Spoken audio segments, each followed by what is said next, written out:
In this episode, we talk about why farmers, power engineers, and other stakeholders in Punjab are protesting the draft Electricity Amendment Bill, and the reason why the state has remained silent on the issue so far.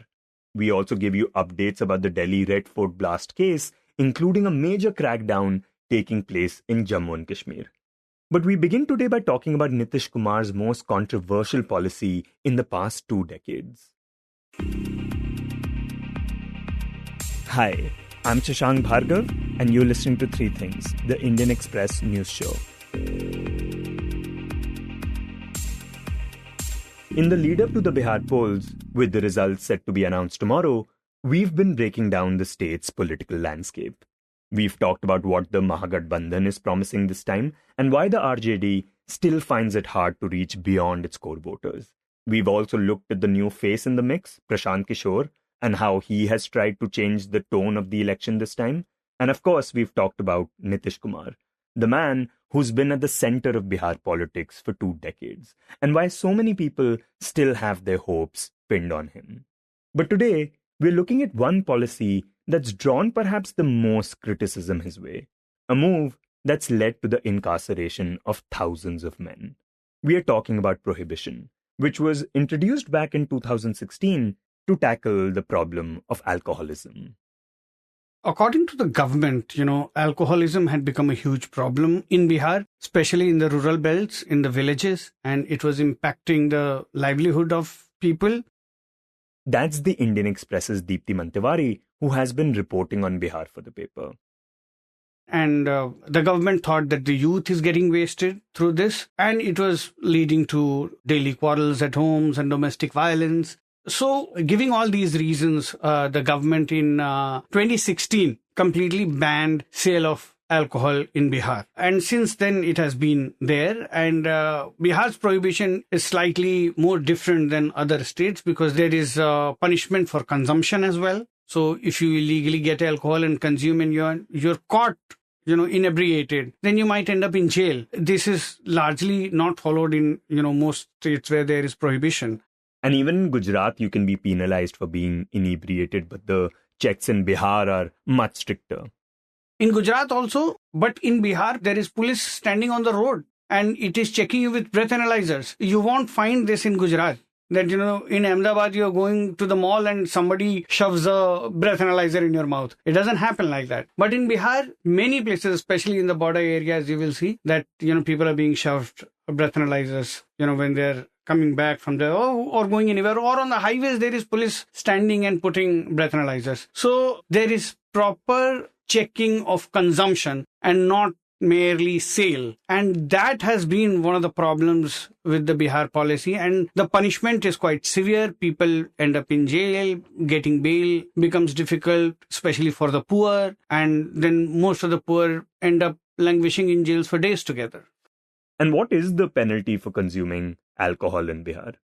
So in 2016, when the act came into effect, at that time, the provisions are very, very stringent. So while a sale and manufacture of alcohol was, punishable by a maximum punishment of life imprisonment, punishment for even consumption was no less. You could be fined up to, 1 lakh to 5 lakh rupees if you're found consuming alcohol or in an inebriated state. Or you could land in prison for, 5 to 7 years. Now, that is a situation, which precipitated by, in the next couple of years, into the jails being filled with poor people who were found consuming alcohol. In fact, majority of excise cases in Bihar have been of consumption and not illegal sale and, smuggling of liquor. And that tells the story of what has been wrong with prohibition, because a poor man, say a rickshaw puller, if he's caught drinking, he cannot pay 1 lakh, 5 lakh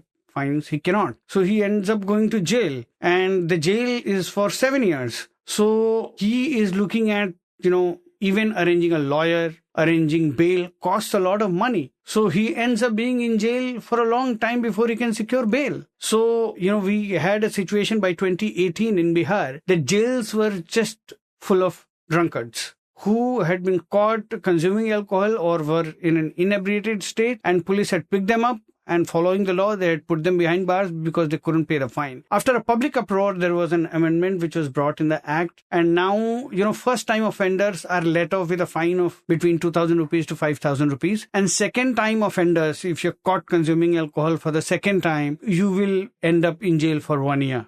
And Deeptiman, we understand that this is something that women really wanted. They wanted their husbands, their sons to stop consuming alcohol. But tell us, after nearly 9 years of it being implemented, what do people make of it now, especially in the light of what you just mentioned? Prohibition is a polarizing issue in Bihar. And while we see polarizations happening along caste lines and community lines or communal lines, this is a polarization which has happened on gender lines. So all men want prohibition to go. Most of them driven by a desire to drink in the first place. They feel that the government is against fun. Everybody, they see, most of Bihar is migrant and work in other cities. They work in Delhi, Bombay, and they see that, people drink and it's not such a taboo. And they also want to drink. And most of them do. Even in Gujarat, they see that alcohol, like proper, good quality alcohol, is illegally being delivered to homes. And there is a well-oiled system which keeps this entire thing functioning. So they see that it's hunky-dory everywhere. Why is it so strict in Bihar? What is Bihar getting out of it? Also, Bihar is losing so much of revenue.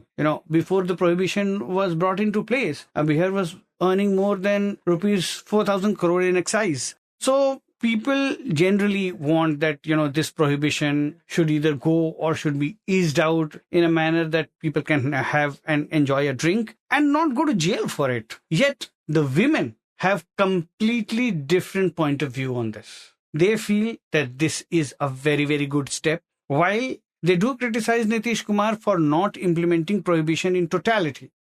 Yeah, the fact that despite there being prohibition, people are still getting around it. People are still being able to find alcohol in the state. Absolutely. People are able to find alcohol in the state and they're paying more for it.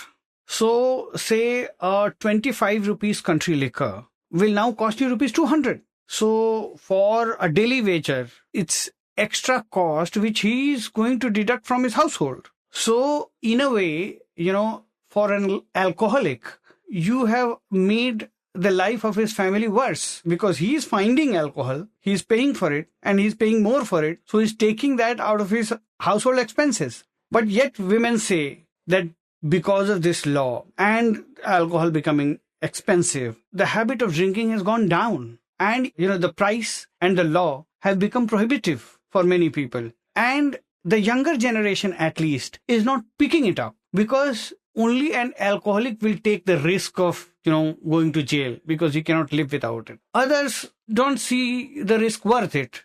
Those who've not tried or those who are not addicted, they say life is fine. So they say that women especially say that this has brought the quarrels down at home. Domestic violence is down at home. And they're not scared of their children, the younger generation, picking up the habit. So they say that we are very, very happy with it. And what do women have to say about the fact that, it is their sons, husbands, brothers, they're the ones who are being put in jail, who have to pay these hefty fines?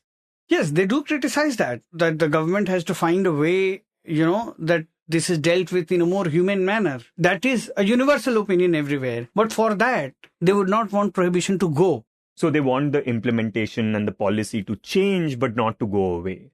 Not to go away. In fact, what they would want actually is for prohibition to be total. That it is implemented in letter and spirit.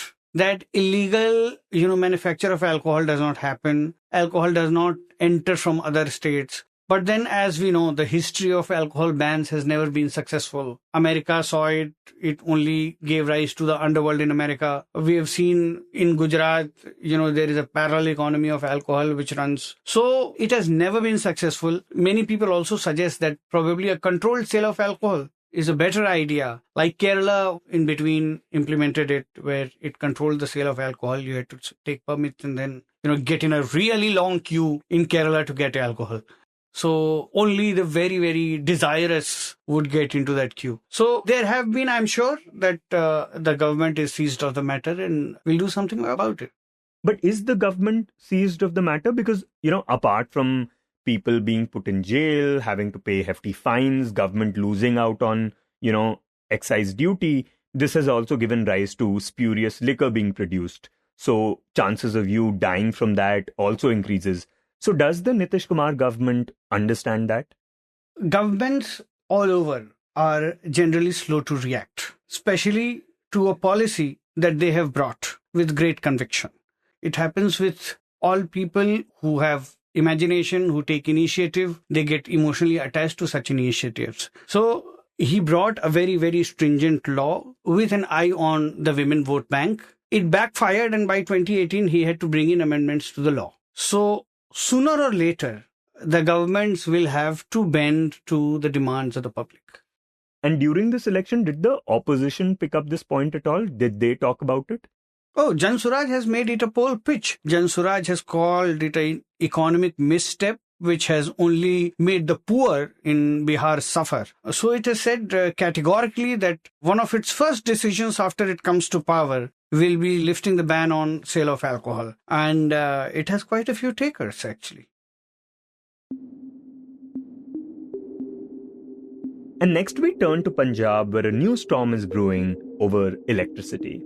It has now been a month since the Union Power Ministry released its draft Electricity Amendment Bill 2025, inviting feedback from states and stakeholders in the power sector.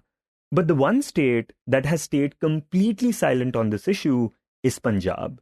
Now, the centre had set a 30-day deadline for comments, which ended on the 7th of this month, and has now been extended till the end of November. Still, there has been no official statement from the Punjab government, no cabinet discussion, and no clarity on whether the state even sent its objections before the original deadline. This despite protests by power engineers, employees, and farmer unions that this paves a way towards privatization and would severely impact the public power distribution company. So what's in this proposed law that might allow this to happen? And why has Punjab been so quiet on it? To understand that, my colleague Ichha Sharma spoke to the Indian Express's Raakhi Jagga. Raakhi, among others, it is the Punjab State Electricity Board Engineers Association that is calling this draft bill a roadmap to privatization. So could you explain what are their core objections?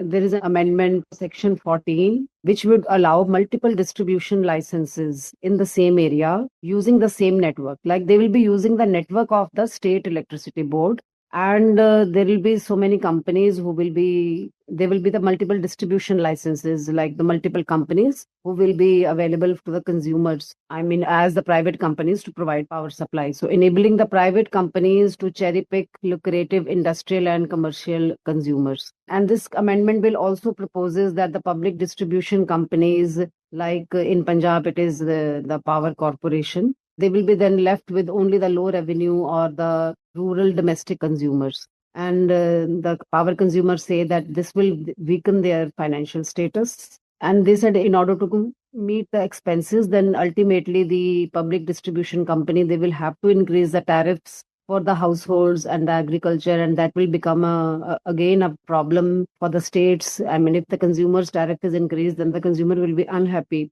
And the section 43(4) of this bill, this would permit the consumers having a load above 1 megawatt, they have their option to shift to the private suppliers. So the consumers who are having the higher consumption, so they have the option to shift to the private supplier. So they are the ones who pay more bills. So then the power engineers, they have raised this issue that the public distribution company, they will be left with only the small consumers, and the big consumers, they will go to the private companies. Maybe they have apprehensions that the private companies may offer lesser tariffs. And they said on the whole, it will become unviable for the public distribution company or the state electricity board to survive if these amendments are applicable. And there are few amendments which are related to the renewable purchase obligations, and they are also being criticized. And they said that for settling the low penalties that could freeze India's carbon market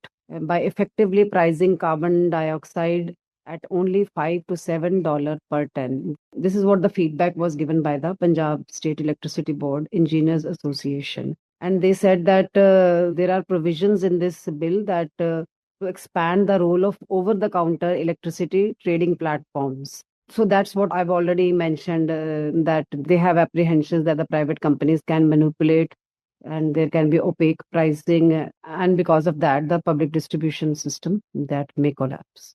And there are so many other amendments, but these are the major ones which are having a cause of concern. Right. So, at its core, the bill aims to open up India's power distribution, basically allowing multiple suppliers to operate in the same area using the same network, right? But, Rakhi, talk about why is Punjab's silence on this issue so significant, especially when power sector unions, as you mentioned, and farmers as well, are demanding a clear stance.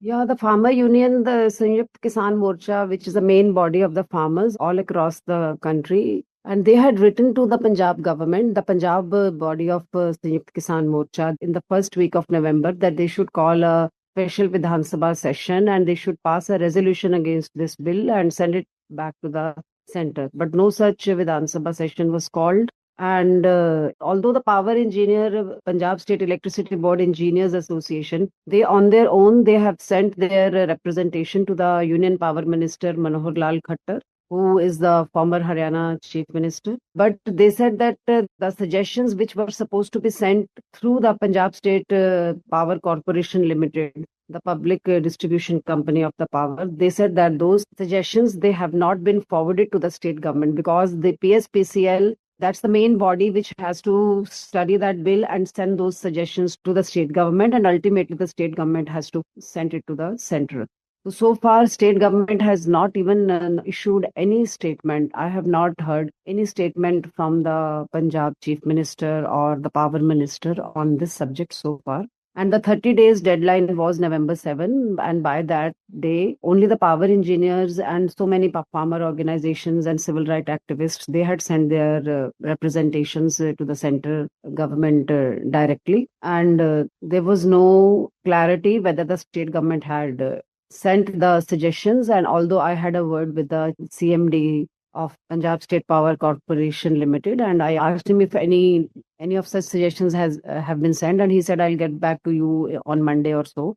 But then I got no response from his side. The major reason maybe the entire state machinery was busy in the Taran by-election. And now that the deadline to send the suggestions, it has been increased to November 30. This letter has come from the central government on November 11. And now the unions and even the farmer unions, they are asking the government yet again that now they have an ample time and they must speak up, and rather they must represent the unions, people of the state, and they must voice their concerns to the center that this bill, they are not going to be part of this bill and they are going to reject. But also, Rakhi, this is not the first time we've seen such amendments being discussed, right? Since 2014, different versions of this bill have been brought up multiple times, only to be shelved after protests. So why does the centre keep coming back to it? Is it because the subsidies that the centre has to give to the states? Like in Punjab, for instance, agriculture consumers are getting free power, while 300 units per month are free for domestic consumers, irrespective of the income bracket. Yeah, so a lot of subsidies are being given by many states, which is weakening their financial status. And ultimately, the states look upon the center government whenever they are in crisis. So, maybe this is an apprehension that because this amendment bill clearly indicates to end the subsidies gradually. So this may be one of the reasons that why the center keeps on returning towards it, because they want the subsidies to go and the states should be self-sufficient and they should not look upon the center anymore. And finally, Rakhi, what's next for this proposal now? I mean, it depends now how many states react to it, because so far officially state government, they have not given their any version to it. But we are apprehending that once there is so much of hue and cry and there are so many protests also going on in Punjab, the Joint Action Forum of Electricity Board and the farmers. So ultimately, even if the Punjab government returns it back, it depends on how the central government takes it, because they'll be responsible from different states of the country, and accordingly, the final call is on the central government only, no? And we don't know what next central government will be doing. And already such amendments, they were on cards, as we mentioned in the news report as well, since 2014, and they are on the papers only. So it depends now what central government will be doing after this widespread resentment. Particularly, this resentment is from Punjab. So I have not heard such resentment from Haryana. So it depends that how the center behaves, depending upon the responses which they get from across the country.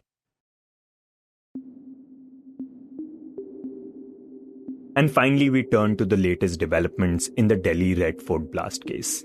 The capital has been on high alert since Monday after a powerful explosion inside a moving car killed 13 people and injured several others. While there has been no official confirmation yet, police suspect the blast could be linked to the terror module which was busted in Faridabad on Sunday, during which a man named Dr. Muzammil Ahmed was arrested. Security has been tightened across Delhi. Police and paramilitary forces have been deployed in large numbers at all entry and exit points, and checking drives are underway throughout the city. Investigators are now focusing on the prime accused, Dr. Umar Nabi Bhatt, who was allegedly driving the car that exploded. Police believe Umar was leading a terror module made up of doctors, and that the group may have links to organizations like the Jaish-e-Mohammed. Officials suspect that after his colleague Muzammil's arrest on Sunday, Umar panicked, fled, and carried out the blast in desperation, fearing that the net was closing in. During the Faridabad raid, the police had seized over 350 kilograms of explosives, suspected to be ammonium nitrate. A key part of the probe now is to determine how and from where the accused managed to stockpile such a large quantity of explosives, even though some of those materials are freely available. It's also worth noting that both Umar and Muzammil hail from the same village in Pulwama and were employed at the Al-Falah School of Medical Sciences and Research Center in Faridabad. Meanwhile, in Jammu and Kashmir, a major crackdown is underway, with the police carrying out over 200 raids in just the past week. When we spoke to the Indian Express's Naveed Iqbal, she told us more about it. Firstly, a crackdown began on Sunday when the J&K police started rounding up individuals for questioning. My colleague Basharat had reported that over 1,500 people had been picked up for questioning. At the time, it wasn't clear why this was happening. A few people picked up here and there would be routine in J&K, but given the large number of people being questioned, this did raise suspicions. On Monday morning, we heard from the J&K police that it had arrested 7 individuals and called it an interstate module, linking it to the presence of posters in a Srinagar neighborhood called Naugam. And it said that it began investigations there on November 19th, and then a certain plot unraveled. After that, on Monday evening, the Delhi blast takes place, and then more details start emerging. Kashmiri doctors are named, and then some of them are linked to those arrested in Kashmir prior to that. As of today, raids were conducted against the Jamaat-e-Islami, which is an organization banned under the UAPA since February 2019.